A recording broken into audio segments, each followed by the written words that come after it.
Hello everyone, welcome back to లెక్కన boutique channel. అందరూ ఎలా ఉన్నారు? నేనైతే చాలా బాగున్నాను. మీరు కూడా బాగుండాలని కోరుకుంటూ ఇవాళ వీడియో వచ్చేసి ఇంకా ఇక్కడ బ్లౌజ్ అండ్ లెహంగా వీడియో అయితే ఇంకా తర్వాత అప్లోడ్ చేస్తానండి. ఇప్పుడైతే బ్లౌజ్ వీడియో ఎలా వచ్చింది అండ్ ఈ బ్లౌజ్ ప్యాటర్న్ ఎలా స్టిచ్చింగ్ చేసుకోవాలో ఈ వీడియోలో చూసేద్దాం.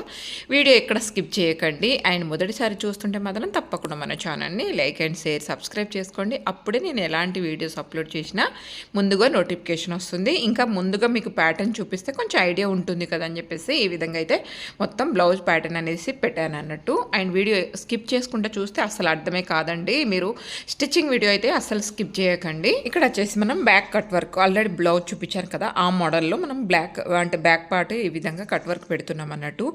ఇంకా బ్యాక్ పార్ట్ కట్ వర్క్ పెట్టాలనుకున్నప్పుడు ఎంత వెడల్పు అండ్ ఎంత లోతు పెట్టాలనుకుంటున్నామో ఇంకా దాని ప్రకారం అయితే మనం మార్కింగ్ అయితే చేసుకుంటాం కదండి. లైనింగ్ పైన మార్కింగ్ చేసుకుంటాం కదా. నేనైతే ఈ లైనింగ్కి అంటే స్టిచ్చింగ్ పై అంటే స్టిచ్చింగ్ స్టార్ట్ చేసే వరకు ఈ మోడల్ కుడదామనేది ఐడియా లేకుండానే అది లాస్ట్కు అప్పటికప్పుడు చేంజ్ అయిన అంటే నాకు ఏది ఐడియా వస్తే అది స్టిచ్చింగ్ చేస్తా అన్నట్టు. ఇంకా ఈ ఫ్యాబ్రిక్ అయితే ఇలా బాగుంటుంది. ఇంకా మనం ఏదైతే లెహంగాకు కుడుతున్నామో ఆ లెహంగాలో ఇంకా మిగిలిన పళ్ళుని వేస్ట్ చేయకుండా అది హైలైట్ చేయాలి ఈ బ్లౌజ్కి అని చెప్పేసి అనుకున్నా కాబట్టి ఈ విధంగా డ్రాప్ చేసుకున్నాను. ఫస్ట్ మెయిన్ లైనింగ్ పైన డ్రాప్ చేసుకోవాలి. ఇంకా దాన్ని పెట్టుకొని ఈ విధంగా మనం పేపర్ స్టిక్ మీద డ్రా చేసుకున్నాం అనుకోండి, ఎంత వెడల్పు అనేది మనకు కరెక్ట్గా తెలుస్తుంది అన్నట్టు. డైరెక్ట్ పేపర్ మీద కంటే మనం ఆల్రెడీ లైనింగ్ కట్ చేసుకున్న లైనింగ్ మీద డ్రా చేసుకొని దానిపై నుంచి ఈ విధంగా పేపర్ పైన డ్రా చేసుకుంటే ఈజీ అవుతుంది. ఆ వీల్ మిషన్తో ఇలా అంటే కింది వైపున మార్కింగ్ పడుతుంది. బట్ కెమెరాలో కనిపించకపోవచ్చు కానీ మనకు అంటే కట్ చేసేటప్పుడు అయితే నీట్గా కనిపిస్తుంది. అందుకని చెప్పి చెప్తున్నాను. ఇంకా బ్యాక్ సైడ్ ఏ డిజైన్ పెట్టాలనుకుంటున్నామో అది డ్రాప్ చేసుకున్నాక నెక్ ఆ తర్వాత ఈ విధంగా పేపర్ కట్తో మనం అంటే కట్ వర్క్ అనేది బ్యాక్ సైడ్ పెడుతున్నాం కాబట్టి ఈ విధంగా కట్ వర్క్ అనేది కూడా మనం మార్కింగ్ అనేది చేసేసుకోవాలన్నట్టు. ఇంకా ఆ తర్వాత ఎగస్ట్రా మనకు పేపర్ స్టిక్ ఉన్నది కూడా కట్ చేసేసుకోవాలి. ఇక్కడ చూస్తున్నారు కదా, ఈ విధంగా మనకు రెండు వైపులా మార్కింగ్ అంటే కొంచెం ఇంకో సైడ్ మనకు మార్కింగ్ జస్ట్ కొంచెం లైట్గా కనిపిస్తుంది అన్నట్టు. ఆ మార్కింగ్ ఆధారంగా తీసుకొని వన్ సైడ్ ఆల్రెడీ ముందుగా మార్కింగ్ చేసుకున్నాం కదా, ఆ మార్కింగ్ని ఈ విధంగా ఆధారంగా చేసుకొని ఇంకా పై వైపున కూడా మార్కింగ్ అనేది చేసేసుకోవాలి. ఇక్కడ చూస్తున్నారు కదా, ఈ విధంగా రెండు వైపులా మార్కింగ్ చేసేసుకొని ఇంకా రెండు పార్ట్స్కి బ్యాక్ పార్ట్ మనకి ఇప్పుడు దీనికి లైనింగ్ పెట్టి ఇంకా లోపలికి ఉల్టాయించట్లేదు. డైరెక్ట్ ఏదైతే లైనింగ్ ఉందో ఇంకా ఆ లైనింగ్కి అటాచ్ చేసేసి లోపలికి ఉల్టాయించేస్తాం అన్నట్టు. కొంచెం పేపర్ స్టిక్ బయటికి కనిపిస్తుంది అనుకుంటేనే మాత్రం ఎగస్ట్రా లైనింగ్ తీసుకొని ఇంకా దానికి అటాచ్ చేస్తాం. కానీ ఇంకా కొంచెం క్లాత్ మందంగా ఉంది కనిపించదు అనుకుంటే మాత్రం డైరెక్ట్ ఈ విధంగా లైనింగ్కి పెట్టేసి ఉల్టాయించేస్తే సరిపోతుంది. కొంచెం వర్క్ కూడా తగ్గుతుందండి. ఇంకా అలా అయితే మనకు పని కూడా కొంచెం ఫాస్ట్గానే అవుతుంది అన్నట్టు. ఈ విధంగా ఇంకా రెండు వైపులా అటాచ్ చేసుకున్నాం చూడండి. ఇలా రెండు వైపులా అటాచ్ చేసుకొని ఆ తర్వాత మెయిన్ ఫ్యాబ్రిక్ ఏదైతే ఉందో ఆ మెయిన్ ఫ్యాబ్రిక్ పైన ఈ విధంగా పెట్టేసుకొని ఇంకొక లూజ్ కుట్టు వేసేసుకోవాలి. ఎందుకంటే ఇటు క్లాత్ మనకి ఇప్పుడు పేపర్ స్టిక్ కదలకుండా మెయిన్ లైనింగ్కి అటాచ్ ఎలా చేసుకున్నామో ఇప్పుడు పేపర్ స్టిక్ లైనింగ్ని కూడా అదే విధంగా మెయిన్ ఫ్యాబ్రిక్ అటాచ్ చేసేటప్పుడు కూడా ఒకటి లూజ్ కుట్టు వేసేసి ఆ తర్వాత ఇంకా ఏదైతే మన షేప్ గీసుకున్నామో కింది వైపున జస్ట్ స్క్వేర్ లాగా గీసి ఆ పైన నేను కట్ వర్క్ అనేది ఇచ్చానండి. సైడ్లల్లో కింది వైపున మనం ఎక్కడైతే డౌన్ పెడతాం అంటే బ్యాక్ నెక్ అక్కడ నేను జస్ట్ స్క్వేర్ ఇచ్చేసి అటు సైడ్లో మాత్రమే కట్ వర్క్ అనేది ఇచ్చాను అన్నట్టు. ఆ కట్ వర్క్ని ఈ విధంగా అయితే నీట్గా నేను అండ్ స్టిచ్చింగ్ అనేది చేస్తున్నాను. ఎక్కడైతే మనం మార్కింగ్ చేసుకున్నామో ఇంకా దానిపై నుంచే ఈ విధంగా మొత్తం ఓవరాల్గా అయితే మొత్తం అటాచ్ చేసేసుకోవాలి నీట్గా. ఈ విధంగా నీట్గా రెండు వైపులు అటాచ్ చేసుకోవాలి. పెద్దగా కటింగ్ రాకపోయినా స్టిచ్చింగ్ నార్మల్గా స్టిచ్చింగ్ వస్తే చాలండి. మీరు ఈజీగా కటింగ్ అనేది అంటే ఈ మోడల్ బ్లౌజ్ అనేది స్టిచ్చింగ్ చేసుకోవచ్చు. అంటే స్టిచ్చింగ్ వచ్చిన వాళ్ళు ఎవరైనా సరే మనం జస్ట్ నార్మల్ బ్లౌజే కుట్టగలము, ఇంకా మోడల్స్ ఏమి రావు అనుకున్నా కూడా ఇంత ఈజీగా. అందుకే మీకు పెద్దగా మెజర్మెంట్ ఇవి అవి ఏం చెప్పలేదు. ఎందుకంటే ఇది మనం బాడీ పర్సనాలిటీని బట్టి ఉంటుంది. అందరికీ ఒకేలాగా ఉండదని అంటే ఉండాలని ఏం లేదు కదా. అందుకని కొంతమంది డ్రాప్ కొంచెం వెడల్పుగా ఇష్టపడతారు, కొంతమంది కొంచెం తక్కువగా ఇష్టపడతారు. ఇంకా వాళ్ళని బట్టి ఈ విధంగా అనేది బ్యాక్ సైడ్ మనం డ్రాప్ గీసుకుంటాం కాబట్టి జస్ట్ కటింగ్ చేసేసుకొని ఆ కటింగ్లో మీరు ఎంత డ్రాప్ కావాలనుకుంటున్నా అంత డ్రాప్ గీసేసుకుంటే సరిపోతుంది. ఆ తర్వాత లూజ్ కుట్టి ఇప్పేసుకుంటే నేను అక్కడక్కడైతే ఈ విధంగా కచ్ అనేది వేస్తున్నానండి. చూడండి ఈ విధంగా. అండ్ నేను బ్యాక్ సైడ్ అండి ఇంకా నేను నార్మల్ బ్లౌజ్కి చెప్తున్నాను. నాదైతే ఇంకా నేను అంటే పైన హై నెక్ వచ్చేసి స్టిచ్చింగ్ చేసుకుంటే మాత్రం ఇలాంటి డ్రాప్ పెట్టి ఏమైనా స్టిచ్చింగ్ చేసుకుంటే 2.5-3 ఇంచెస్ డౌన్ నెక్ పెట్టుకుంటాను. కింది వైపున టాప్ వచ్చేసి మనము అంటే ఏదైతే మనం నార్మల్ బ్లౌజ్ పెడతామో అంతే ఆ డౌన్ తీసేసుకోవాలి. బట్ కొంచెం వెడల్పు గల రౌండ్ వచ్చేసి కొంచెం 3.5 అలా 3లో కూడా సరిపోతుంది కొంచెం సన్నమున్నలకైతే. ఇంకా 3లో కూడా మంచిగా షేప్ అనేది కరెక్ట్గా వస్తుంది అన్నట్టు. ఇంకా మీ ఇష్టం, ఇంకా ఎంత వెడల్పు పెడతారని. ఒక్కొక్కరు 4 ఇంచెస్ వెడల్పు కూడా పెట్టించుకుంటారు. ఇంకా కొంచెం పర్సనాలిటీని బట్టి కొంచెం నార్మల్గా ఉన్నాం అనుకోండి 3 ఇంచెస్ సరిపోతుంది. 3.5 4 ఇంచెస్ లోపలనే చాలు. ఎంతకంటే అంటే ఇంకా సైడ్లో బొక్కలన్నీ బయటికి వచ్చేస్తాయి అన్నట్టు. ఆ తర్వాత ఇక్కడ నేను కట్ వర్క్ అటాచ్ చేసుకున్నాక పై వైపున నెక్ దగ్గర కూడా కటింగ్ చేసుకున్నానండి. ఇది వచ్చేసి 2.5 తీసుకున్నాను నేను. నెక్ డౌన్ వచ్చేసి పై వైపున షోల్డర్ దగ్గర.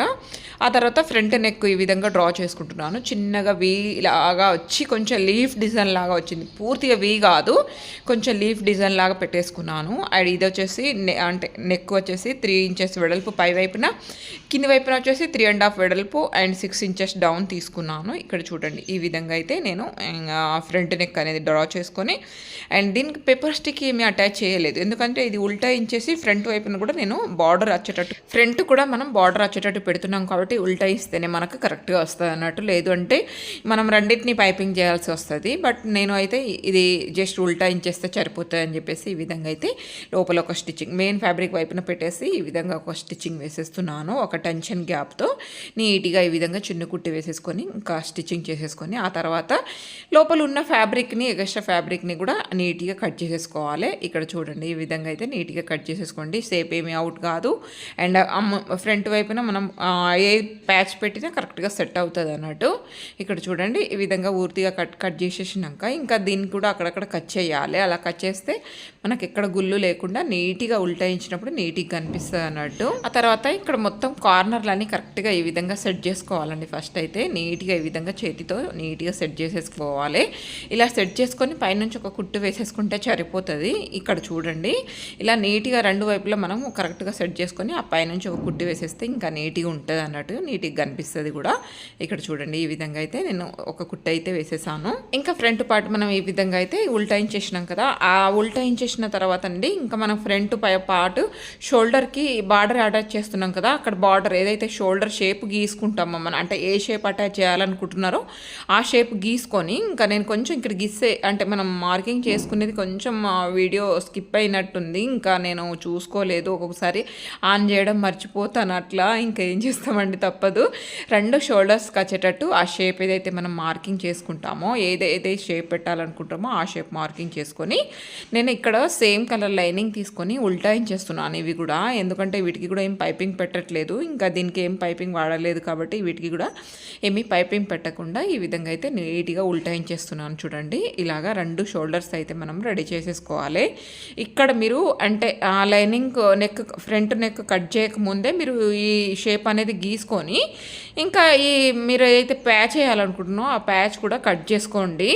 తర్వాత అయితే మనకు కరెక్ట్ షేప్ అర్థం కాదు, ఆ వీడియో కొంచెం పోయింది అందుకని చెప్పేసి. ఒకవేళ మీకు అర్థం కాకపోతే కామెంట్ చేయండి, నేను షార్ట్ వీడియోలో అయినా చెప్పడానికి ట్రై చేస్తాను. ఈ విధంగా పెద్దగా ఏమీ లేదండి, మీరు ఏ షేప్ పెట్టాలనుకుంటున్నారో ఫ్రంట్ వైపు ఆ షేప్ అనేది ఇంకో అంటే పేపర్ స్టిక్ పైన కానీ లేదు అంటే ఏదైనా క్లాత్ మీద కానీ ఇంకా డ్రా చేసేసుకోండి అంతే, వేరేమీ లేదు. అది డ్రా చేసుకున్నాక ఇంకా దాన్ని ఆధారంగా తీసుకొని మీరు అంటే ఏదైతే ప్యాచ్ అనుకుంటున్నారో ఆ ప్యాచ్ కటింగ్ చేసుకుంటే సరిపోతుంది అన్నట్టు. ఇక్కడ చూడండి నేను ఆల్రెడీ ప్యాచ్ కూడా రెడీ చేసేసుకున్నాను. ఇక్కడ సేమ్ కలర్ లైనింగ్ తీసుకున్నాను అన్నట్టు. ఇది కొంచెం జరి బయటికి వచ్చినా కూడా మనకు క్లాత్ పిగిలినట్టు కనిపిస్తుంది, అందుకని చెప్పేసి. ఆ తర్వాత ఇక్కడ క్లాత్ ఎలా హోల్డ్ అవుతుందో చూడండి. ఆ తర్వాత చుట్టూ ఈ విధంగా అయితే ఇంకా ఫినిషింగ్ కుట్టు వేసేస్తున్నాను, ఇంకా క్లాత్ ఫోల్డింగ్ కాకుండా ఉండడానికి అని చెప్పేసి. కింది వైపున లైనింగ్ వేసాం కాబట్టి గ్రిప్ ఆగుతుంది. ఇక్కడ మీరు పేపర్ స్టిక్ కూడా యూజ్ చేయొచ్చు దీంట్లో, ఇంకా మీ చాయిస్. నేను జస్ట్ లైనింగ్ యూజ్ చేశాను ఎందుకంటే ఆ క్లాత్ కూడా కొంచెం అంటే పళ్ళు కదా కొంచెం మందగానే ఉండే, ఇంకా పేపర్ స్టిక్ పెడితే బాగా మందగం అవుతుంది అని చెప్పేసి ఇంకా నేను పెట్టలేదు. ఇది ప్రింట్స్ పార్ట్ అటాచ్ చేయకముందే ఈ విధంగా అయితే మీరు షేప్ అనేది అటాచ్ చేసేసుకోవాలండి. ఆ తర్వాతనే ప్రింట్స్ పార్ట్ అనేది అటాచ్ చేయాలి. ఇదొకటి మీరు గుర్తుపెట్టుకోవాల్సింది అన్నట్టు, అప్పుడే మనకు నీట్గా అనేది వస్తుంది. ఇక్కడ చూడండి ఈ షేప్ ఎట్లా గీసుకుంటారో ఇంకా మీ చాయిస్, అది మీ చేతి ఆధారపడి అంటే మీ చేతి కళపై ఆధారపడి ఉంటుంది అన్నట్టు. నేను జస్ట్ ఇట్లా షోల్డర్కి వచ్చేటట్టు చిన్నగా పట్టిలాగా అటాచ్ చేయొచ్చు. ఇంకా మనకు డిఫరెంట్ ఏ మోడల్ అంటే ఆ మోడల్ అటాచ్ చేయొచ్చు. బట్ మీకు ఐడియా అయితే వస్తుంది కదా ఎలా స్టిచ్చింగ్ చేసుకోవాలనేది. అందుకని చెప్పేసి ఈ వీడియో. ఇంకా దీంట్లో అర్థం కాకపోతే కామెంట్ చేయడం అయితే అస్సలే మర్చిపోకండి. ఇక్కడ చూడండి, రెండు వైపులా చూసుకోవాలి మనం ఎంత అటాచ్ చేస్తున్నాం అనేది. అది చూసుకొని ఒక్కొక్కటి కొంచెం పైకి కిందికి వచ్చిన ఇబ్బంది అవుతుంది. అందుకని చెప్పేసి ఇంకా కనిపిస్తుంది కదా ఫ్రంట్ పార్ట్ క్లియర్గా. అందుకని అది కరెక్ట్ వచ్చిందా లేదా, ఇంకా ఎంత మార్కింగ్ చేస్తున్నాం. ఆల్రెడీ మనం ఈ పేపర్ కట్ చేసేటప్పుడు అచ్చు వేసుకున్నాం కాబట్టి కొంచెం లైనింగ్ పైన అచ్చు ఉంటుంది, మనకు ఐడియా వస్తుంది అన్నట్టు కరెక్ట్గా అటాచ్ చేసామా లేదా అనేది. ఇంకా ఆ తర్వాత ఫ్రంట్ పార్ట్ కూడా రెడీ అయిపోయింది. ప్రింట్స్ పార్ట్ కూడా అటాచ్ చేసినాక ఇంకా బ్యాక్ పార్ట్లో కూడా మనం ఈ విధంగా అయితే పళ్ళుని హైలైట్ చేస్తున్నామండి. అందుకని చెప్పేసి ఒకటి మనకు షేప్ పట్టీలు ఉంటాయి చూడండి, ఆ షేప్ పట్టీ లాగానే రెండు షేప్ పట్టీ లాగా ఇట్లా గీసుకుని కటింగ్ అయితే చేసుకున్నాను. కొంచెం షోల్డర్ కింది నుంచి ఇట్లా కొంచెం ఇట్లా వీలాగా అట్లా వచ్చేటట్టు అని చెప్పేసి ఇట్లా గీసుకొని అంటే ఇలా మార్కింగ్ చేసుకొని క్లాత్ అయితే కట్ చేసుకున్నాను. లైనింగ్ కట్ చేసుకున్నాను ఫస్ట్. ఇంకా దాన్ని ఆధారంగా తీసుకొని ఇంకా మెయిన్ ఫ్యాబ్రిక్ కూడా కట్ చేసుకుంటున్నాను. చూడండి, ఇంకా పళ్ళు పాటే హైలైట్ చేయాలనుకుంటున్నాం కాబట్టి బ్లౌజ్లో ఈ విధంగా పళ్ళు పాటు కూడా తీసుకొని ఇంకా నేను కట్ చేసుకున్నాను. ఆ తర్వాత ఇంకా అటాచ్ చేసేసుకొని ఇంకా ఉల్టాయించుకొని రెండు పట్టీలు మనం రెడీ చేసేసుకోవాలన్నట్టు. వన్ సైడ్ ఓపెన్ ఉంటే సరిపోతుంది, కింది వైపున ఓపెనే ఉండనివ్వండి. ఎందుకంటే కింది వైపున మనం నడుము పట్టి పెడతాం కదా, ఇంకా అక్కడ కవర్ అయిపోతుంది. అందుకని చెప్పేసి ఇక్కడ చూడండి, ఇక్కడ పై వైపు నుంచి కూడా ఒక కుట్టు వేసేస్తే ఇంకా నీట్గా కనిపిస్తుంది. ఇక్కడ కావాలి అనుకుంటే మీరు పైపింగ్ కూడా యాడ్ చేసుకోవచ్చు, ఇంకా మీ చాయిస్. అంటే బాగా పైపింగ్ తేలుతుంది అనిపిస్తే మాత్రం పైపింగ్ యూజ్ చేయడమే బెటర్. బట్ దీంట్లో పైపింగ్ పెద్దగా తేలేటట్టు ఏమి అనిపించలేదు నాకు. అందుకని చెప్పేసి నేను డైరెక్ట్ ఉల్టాయించేస్తున్నాను అన్నీ. లేదు అంటే పైపింగ్ కూడా యాడ్ చేసేసుకోవచ్చు, ఇంకా మీ చాయిస్ అండి. అంతే. ఇక్కడ చూడండి, మనం back part already cut work పెట్టేసుకొని మనం అంతా రెడీ చేసుకున్నాం కదా. ఆ కింది వైపున ఏదైతే ఉన్నదో మనకు ప్లెయిన్గా ఉండిపోయింది కదా కట్ వర్క్ కాకుండా, అక్కడ ఈ బార్డర్ అనేది అటాచ్ చేస్తున్నాను అన్నట్టు. ఇక్కడ మీరు బార్డర్ అయినా అటాచ్ తీసుకోవచ్చు, లేదు అంటే ఇట్లాంటిది షేప్ పట్టి లాగానే కట్ చేసుకున్నానండి. ఇది దాదాపుగా షేప్ పట్టి లాగానే, మీకు చూస్తుంటే కూడా ఐడియా వస్తుంది కదా. ఈ విధంగా షేప్ పట్టిలా అటాచ్ చేసుకొని కింది వైపున పై వైపున చుట్టూ అటాచ్ చేసేసుకొని ఇంకే విధంగా ఫినిషింగ్ కుట్టి వేసేసాను. చాలా సింపుల్ అండి, ఏమీ లేదు, పెద్దగా ఏమీ టెన్షన్ పడాల్సిన అవసరమే లేదు. సేమ్ ఒక ఫస్ట్ పార్ట్ అటాచ్ చేసినాక ఇంకో పార్ట్ కూడా మనం ఏదైతే అటాచ్ చేసిన పార్ట్ ఉంటుందో ఇంకో పార్ట్, ఆ పార్ట్ని పెట్టేసుకొని ఇక్కడ ఈ విధంగా మనం మార్కింగ్ చేసేసుకోవాలి. రెండు కరెక్ట్గా వస్తున్నాయా లేదా, అండ్ రెండు వైపులా మనము అంటే వెనకాల సంకడ ఉన్న దగ్గర రెండు కరెక్ట్ తీసుకున్నామా లేదా అనేది చూసుకొని ఈ విధంగా అయితే ఇంకా మనం అటాచ్ చేసేసుకోవడం. రెండు వైపులా ఈ విధంగా నీట్గా అటాచ్ చేసుకోండి. ఇక్కడ కూడా మీరు కట్ వర్క్ అనేది యాడ్ చేసుకోవచ్చు. బట్ ఆల్రెడీ నేను పై వైపున రెండు సైడ్లో కట్ వర్క్ పెట్టాను కదా అని చెప్పేసి ఇక్కడ కట్ వర్క్ అనేది ఏమీ ఇవ్వలేదు. అండ్ ఓవరాల్గా అయితే ఇలా వస్తుంది. ఇంకా పూర్తిగా అయినాక చూడండి, చాలా అంటే చాలా బాగా వచ్చింది. ఇంకా ఇక్కడ ఉక్సు పట్టి అదేవిధంగా కాజా పట్టి కూడా యాడ్ చేసుకోవాలి. బ్యాక్ సైడ్ టక్స్ పెట్టుకోవాలి.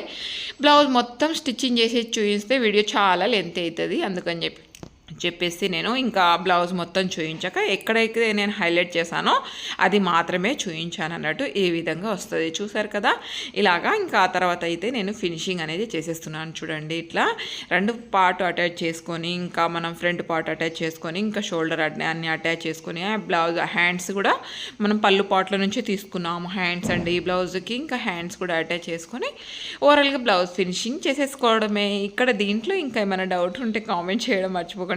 మరి అందుకే చెప్తున్నాను నేను. అంటే నేను చిన్న వీడియో క్లిప్ అనేది పోయింది కదా దీంట్లో, అందుకని చెప్పేసి చెప్తున్నాను. అది మనం ఏదైతే ఫ్రంట్ షోల్డర్ హైలైట్ చేసామో అదొకటి కటింగ్ చేసేటప్పుడు చూపించలేదు. ఇంకా మిగతా అన్ని క్లియర్గానే అర్థమైందని అనుకుంటున్నాను నేను. ఇక్కడ చూడండి, ఈ విధంగా అయితే మనం బ్లౌజ్ మెజర్మెంట్తో చూసుకుంటూ ఇంకా ఫినిషింగ్ అయితే ఇచ్చేస్తున్నాను అన్నట్టు ఈ విధంగా. అండ్ నేనైతే ఎటు ఫినిషింగ్ ఇచ్చినా సరే ఎలాంటి బ్లౌజ్ అయినా సరే ఇంకా 4 సార్లు స్టిచ్చింగ్ చేశాను. రెండో ఒకటో వాళ్ళు కుట్టు తీసుకున్న ఇంకా 3 ఉంటాయి కదా నమ్మకంతో ఈ విధంగా ఫినిషింగ్ అనేది ఇస్తాను అన్నట్టు. ఇంకా లాస్ట్కి ఫినిషింగ్ కుట్టు అంటే ఎడ్జ్కి వేయడం కూడా మర్చిపోకండి. అలా మీరు ఫినిషింగ్ చేసే బ్లౌజ్ని బట్టే ఉంటుంది అన్నట్టు, ఎంత నీట్గా స్టిచ్చింగ్ చేశారన్నది. ఎక్కడో ఒక అట్లా కుట్టు వేసామా, ఒకటి చిన్నది ఒకటి పెద్దది, అండ్ ఇట్లా సైడ్లో మనం ఏదైతే స్టిచ్చింగ్ చేస్తామో ఆ లైన్స్ కూడా కొంచెం కూడా ఇటు అటు కాకుండా నీట్గా వేయండి, చాలా బాగా వస్తుంది. ఇట్లా పెన్సిల్తో అంటే ఇట్లా స్కేల్ పెట్టి గీస్తే ఎలా వస్తాయో సేమ్ అలాగా రావాలన్నట్టు, అంత బాగా రావాలి. రావాలి. వింటేజ్ లుక్ అండ్ పట్టు బ్లౌజ్, అదే విధంగా పట్టు పావడా అంటారా మరి లెహంగా అంటారా అనేది కామెంట్ చేయండి. ఇంకా లెహంగా వీడియో కూడా నెక్స్ట్ వీడియోలో పెడతాను. ఇక్కడ చూస్తారు కదా ఓవరాల్గా అయితే బ్లౌజ్ చాలా అంటే చాలా బాగా వచ్చింది. మీకైతే నచ్చిందని అనుకుంటున్నాను. మరి అండ్ ఓల్డ్ శారీ చూపించాను కదా, ఓల్డ్ శారీతో వింటేజ్ లుక్. యాక్చువల్లీ వీడియో అంటే పండగకు ముందుగా వస్తా లేట్ అంటే తర్వాత వస్తుంది అనేది తెలియదు, బట్ మీకైతే చూపిస్తాను ఐడియా కోసం అని చెప్పి. మనకు చీరలు అంటే మనం అంటే పళ్ళు వచ్చింది దీంట్లో, ఆ పళ్ళు పార్ట్ని ఇక్కడ ఫ్రంట్ వైపున హైలైట్ చేశాను. ఇక్కడ షోల్డర్ పైన రెండు వైపుల షోల్డర్ పైన ఫ్రంట్ పార్ట్ ఈ విధంగా హైలైట్ చేశాను. బోట్ నెక్ అండ్ ఫ్రంట్ వచ్చేసి ఈ విధంగా కొంచెం వీలాగా అలా కొంచెం డ్రాప్ అంటే లీఫ్ టైప్ అంటారు కదా డిజైన్, అదన్నట్టు. బ్యాక్ సైడ్ ఏమో ఇట్లా కట్ వర్క్తో హైలైట్ చేసాము. ఇక్కడ చూడండి ఇదంతా కట్ వర్క్. మళ్ళీ సేమ్ అదే విధంగా బార్డర్ కూడా ఇక్కడ ఇచ్చేసాను. బ్యాక్ సైడ్ ఇట్లా కొంచెం బార్డర్ లాగా ప్యాచ్ లాగా ఇక్కడ చూడండి ఈ విధంగా బార్డర్ ఇచ్చేసాను అన్నట్టు. ఓవరాల్గా బ్లౌజ్ ఈ విధంగా ఉంది. నాకైతే చాలా అంటే చాలా బాగా నచ్చింది.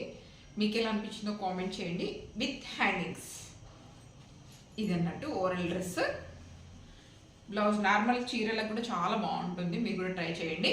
ఈ colour purple, dark purple colour అయితే చున్నీ అనేది తీసుకున్నారంట. చున్నీ కూడా తీసుకొచ్చి ఉంటే మీకు చూపిస్తే చాలా బాగుండేది. ఇది ఓవరాల్ డ్రెస్ అండ్ మీకు కూడా కొంచెం ఐడియా ఉంటుందని చెప్పేసి చూపించాను. నచ్చితే తప్పకుండా మన ఛానల్ని లైక్ అండ్ షేర్, సబ్స్క్రైబ్ చేసుకోవడం మర్చిపోకండి. థ్యాంక్ యూ అండి, thank you so much, thank you for watching, bye.